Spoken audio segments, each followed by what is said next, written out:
Claro. Jesús Miguel, entonces, bienvenido, te doy paso.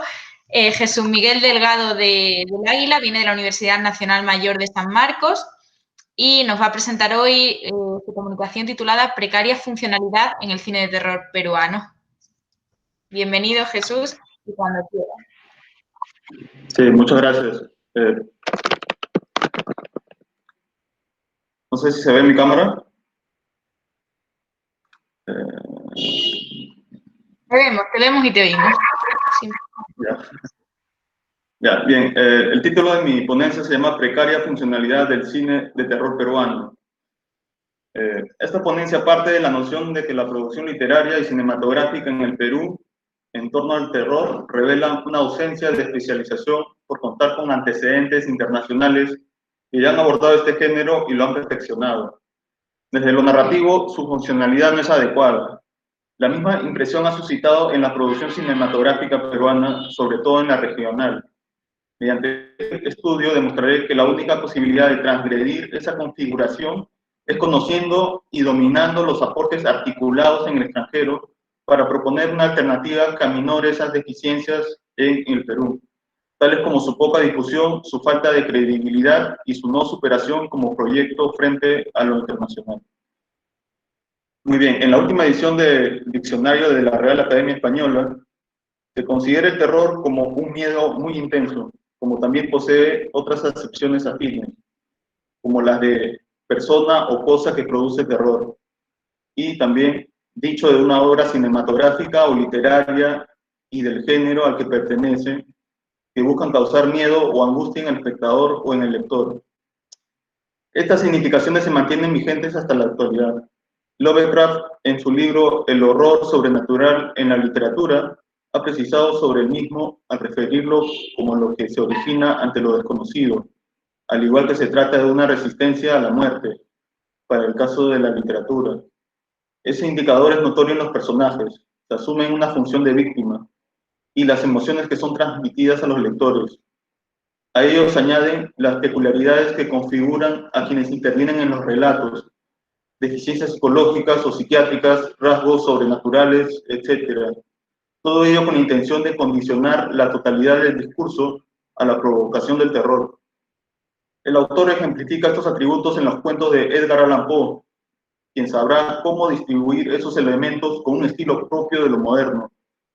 Para el caso del cine, Lovecraft agrega que el terror y lo desconocido se complementan, ya que al no captarse la secuencialidad lógica y verosímil de una historia, se consigue la desvinculación de la realidad. Al igual que en lo literario, se requiere del conocimiento cinematográfico y técnico adecuado para la construcción de atmósferas, de esas atmósferas particulares. La producción artística en el Perú en torno al terror ha sido cuestionada por la proliferación y el avance de lo audiovisual y lo literario en la actualidad, puesto que su impacto inmediatamente provoca la comparación con lo que ya se ha mostrado en los textos y los filmes. El terror se ha sometido a una alteración desde la recepción por el efecto estético suscitado. Ante ello, en esta ponencia analizo las variaciones por las cuales se polemiza el impacto de lo narrativo y lo cinematográfico desde lo nacional. De esta manera se comprobará la hipótesis de que el surgimiento de lo audiovisual occidental ha conllevado principalmente que el terror en la literatura y el cine del Perú sea poco valorado y su finalidad haya resultado perjudicial. Muy bien, el punto 1 se titula Los medios de comunicación y difusión para un público masivo. El hombre moderno es incapaz de retornar a la simplicidad, la pureza y la naturalidad. Por ende, ha optado por retomar peculiaridades que le son más cómodas y de calidad, razón por la cual la captación de lo terrorífico en la producción artística peruana no lo convence cabalmente, al existir la comparación con la creación de alto nivel en lo cinematográfico. Óscar García, en su artículo Los escritores de literatura de terror en el Perú buscan reconocimiento, año 2017, sostiene que el terror se ha modificado en el transcurso del tiempo. Por ejemplo, la práctica de la brujería con las películas y los libros de Harry Potter, por la función que cumplen los vampiros en la saga de Crepúsculo, no fueron propicias para desarrollar el miedo en los lectores o los espectadores. Igualmente, hacer un uso inadecuado o excesivo de un recurso cinematográfico origina que se cuestione el objetivo del filme. Por ejemplo, recurrir a los screamers o los jump scares, sucesos inesperados que pretenden asustar al personaje y al espectador, que logran una angustia repentina, pero más por su naturaleza como impresión. Es un síntoma de que la argumentación de la historia presenta deficiencias o carencias que implican constatar el terror en su totalidad. Para García, el miedo actual se funda de lo que ocurre en la realidad. Un secuestro, un robo, un asesinato, una violación, etc. Es decir, el humano mismo sería responsable de esas emociones, mientras que lo que acontece en el arte ya no cumple el rol de antaño.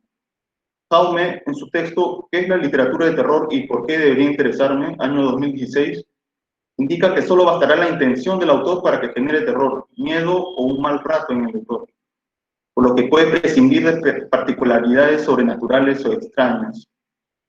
Sin embargo, no ocurre así. En el 2012 se publicó una novela de temática zombie titulada Venten mi muerte, del autor Gonzalo del Rosario, y posteriormente sobre el mismo tópico Requiem por Lima, año 2014, y Requiem por San Borja, año 2016, de Hans Roth-Jesser. Este último se percata de la situación que prevalece con respecto al impacto y la difusión de este tipo de textos, la cual la precisa de la siguiente manera. Añado la cita, dice: en el Perú hay un sesgo hacia cierto tipo de literatura y cualquier cosa que escape a ese patrón, como la literatura de terror, es ignorada. En el mainstream de la literatura peruana solo te publican dos tipos de historia: la del joven burgués que critica a la clase alta o la del peruano de clase media al que nada le sale bien. Cierro cita. En ese sentido, uno de los riesgos que tienen los escritores peruanos de literatura fantástica o terrorífica resulta compleja al no existir mecanismos que permitan catalogarlos como pertinentes para establecer un canon rígido y funcional. No es notorio acaso que se trata de un tipo de literatura enfocado desde la otredad, excluido, mal apreciado, light. Sigo con el punto número 2, que le he titulado Fronteras instauradas a los intelectuales. Muy bien, en esta parte había hecho una referencia al autor Mario Perniola con su libro del sentir. No voy a hacer una cita de su texto. Dice: el proceso de extrañamiento del sentir, que garantiza la seriedad, la sociabilidad y la realidad de las formas cálidas y frías identificadas más arriba, está ausente en las subculturas estéticas. Las sensaciones y los afectos siguen perteneciendo plenamente a quienes los experimentan. No se les impone como una obligación necesaria o impostergable. Les brindan diversión y entretenimiento, no un avance práctico ni afirmación en el mundo, porque no los introducen en la dura disciplina de lo ya sentido. Cierro la cita. Muy bien, hice referencia a este autor porque trabaja muy bien la parte de las emociones, ¿no?, al que él designa el concepto de patos, ¿no?, en el que se puede apreciar esta emoción en los filmes de terror, ¿no? Por ejemplo, con el caso de Annabelle 2 del año 2017, se asoció la imagen de la muñeca diabólica y poseída para transmitir esas emociones factibles en la sala de cine para originar sustos y temores fuera de ella. Abro una cita, dice: Cinemex decidió asustar a sus espectadores mostrando algunas escenas en las que la muñeca aparece proyectada en las pantallas. Pero lo que la audiencia no esperaba es que la terrorífica muñeca aparecería en plena sala. Luego de un intencional apagón de luces, los gritos de terror se sintieron en toda la sala de cine, por la presencia de Annabelle aparentemente levitando entre el público. Con una simple broma promocional lograron demostrar la magia del cine, capaz de transmitir diferentes sentimientos y sensaciones como el terror. Muy bien, lo mismo ocurre con otro tipo de personajes, ¿no?, como el caso de It, La Monja, películas como El Conjuro, Actividad Paranormal, Siniestro, ¿no? Recurren a este tipo de elementos de terror. Ahora, en el caso peruano, hay un trabajo incipiente del autor Clemente Palma, ¿no?, Cuentos Malévolos, quien ha tratado de alguna manera extrapolar estos elementos terroríficos sin tener mucho éxito, ¿no? de lo fantástico incluso ha llegado a parodiar lo ridículo, no ha logrado captar la atención del lector. El punto número 3 es sino resignación latinoamericana, imposibilidad de creación de paradigmas innovadores en la literatura y el cine. Acá voy a sintetizar, ¿no?, la propuesta de Mario Vargas Llosa con Julio Cortázar, ¿no?, quienes polemizan entre qué tipo de literatura o arte se debe difundir, ¿no? Y lamentablemente el cine de terror peruano ha estado sometido a una imposición de temáticas también míticas andinas, ¿no?, sin priorizar el elemento innovador del cine de terror, ¿no? El punto número 4 es multiculturalidad posmoderna en Latinoamérica. En este tratado voy a sintetizarlo. Hay un concepto bueno, la posmodernidad, ¿no?, que sostiene la raíz. En el caso de una comparación también ya con respecto a la cultura, ¿no?, es decir, la cultura occidental estaría priorizando, estaría trabajando de mejor manera los conceptos del cine, por lo que en América Latina solamente quedaría imitar o, en este caso, tratar de innovar las temáticas que se han trabajado del terror, ¿no?, sin éxito alguno. Las últimas películas de terror que se están generando en el público peruano tienen ausencia de presupuesto, ¿no? Los argumentos son los mismos que ya se han trabajado en Estados Unidos, ¿no?, España, Francia, ¿no? No hay una renovación temática. El quinto tema, estoy desarrollando inmigración y pérdida de sentido, que también defiendo esta postura, ¿no? Es decir, el trabajo cinematográfico que se está haciendo en la región andina está mucho más deficiente, ¿no? Falta de desarrollo de cámaras, ¿no?, de técnica, de temas, ¿no? Se ha convertido más que nada en una producción realista, ¿no? Y bueno, finalmente, bueno, ese era el último punto, ¿no?, migración y pérdida de sentido. Conclusiones, con esto termino. En el siglo XXI, la producción de un cuento, una novela o un filme supeditado al terror está condicionado a retomar una estructura semejante o superior a la que se constituye en Occidente y culturas que poseen expectativas dinámicas. El propósito es que se considere su aporte y se difunda adecuadamente. En ese sentido, se asume un objeto artístico de esa naturaleza como si se tratase de un resultado que ha superado las fronteras de los dogmas tradicionales en cuanto al arte y la cultura.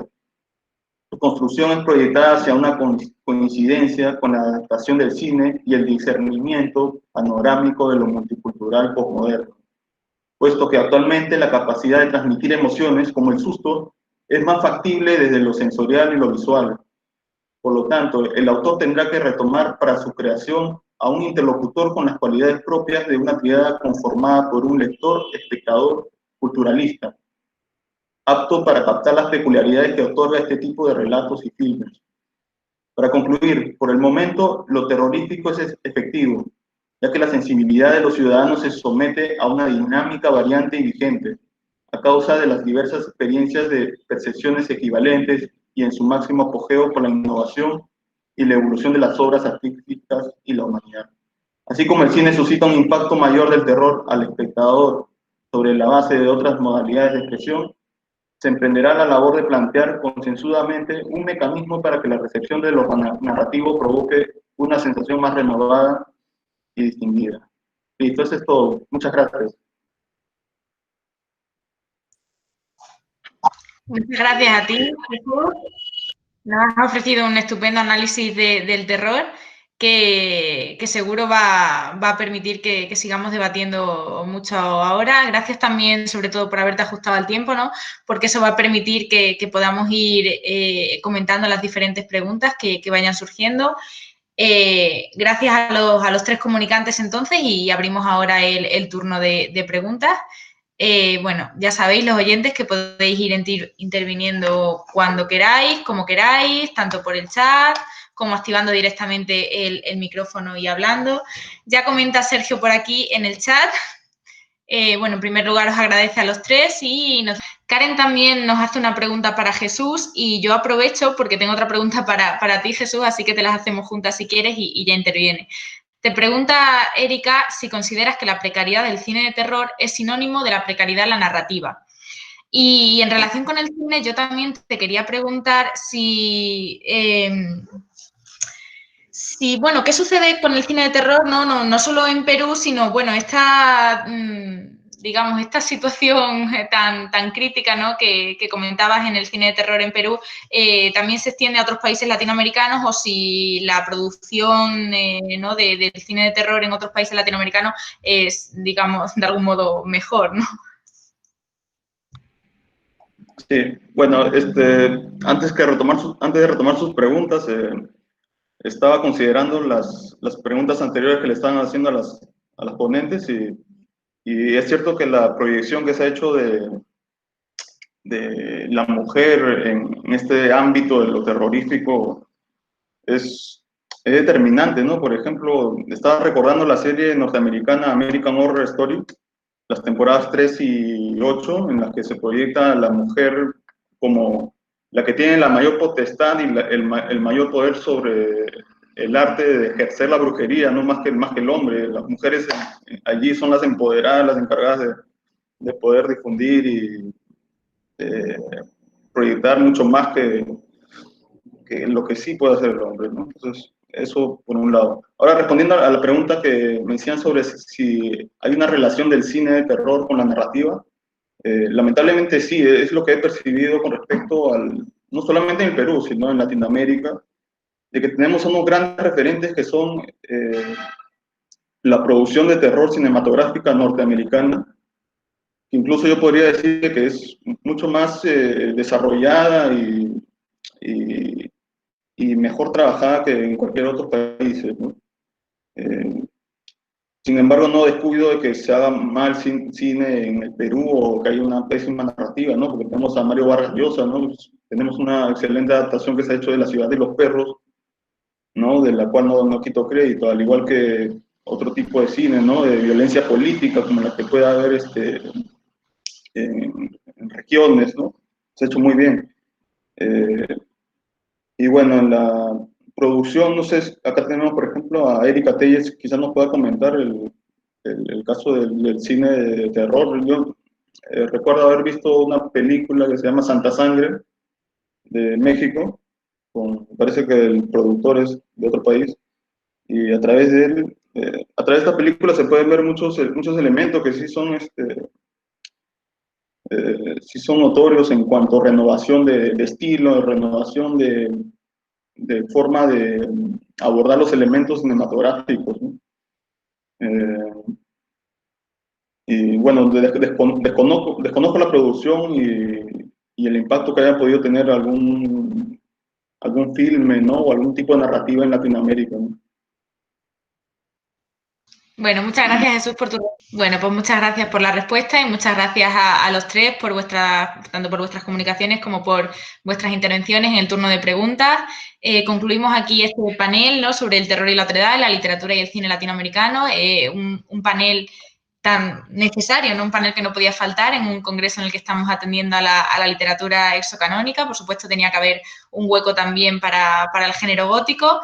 Y os emplazo a que os animéis ya, ¿no? A que gastéis estas últimas fuerzas en el último panel que tenemos previo a la clausura del Congreso, que comenzará en apenas 3 minutos y que se titula Expresiones textovisuales exocanónicas y lo moderará Vega Sánchez Aparicio. Ya sabéis que tenéis el enlace en el programa, así que nada, nos vemos a continuación y muchas gracias a todos.